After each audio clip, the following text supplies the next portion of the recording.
My name, as you know, is Betty. My mantra has always been, you can change the world, not the whole world, but the part you touch. Hi, my name is Betty Knight. I'm a teacher in Mississauga, and I also train teachers in West Africa. I had the great good fortune of hearing Stephen Lewis speak on the United Nations Millennium Development Goals, and goal number 2 is access to primary education for boys and girls alike. And that was my Popeye moment, because I'd always given money to charity. I wrote checks and thought I was making a difference, but I wasn't. And I said I have to do something more than just pull out a checkbook. I hooked up with an organization called Cause Canada, and I back and forth with them on the phone for about 3 months before we settled on a school build in the rural north of Sierra Leone in a community called Coromandel. Great big name, little tiny village, 400 children who wanted to be educated. Well, it's really remarkable what Betty did.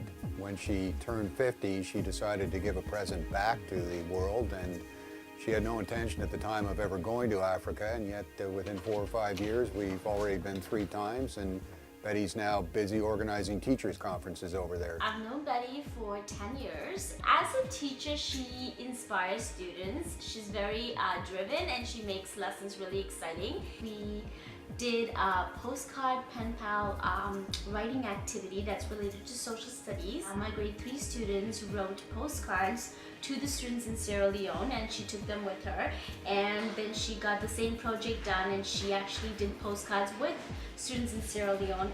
It's great fun watching Betty teach kids because she puts a lot of action into her teachings. But what I particularly enjoyed was watching her teach teachers at the last conference. She had the whole group of them completely mesmerized.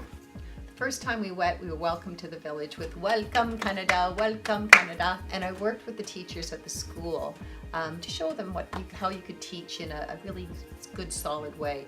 Second time we went, I taught 30 or 40 teachers from 5 different schools, and this past time, 110 teachers from 15 different schools in the Konadugu region.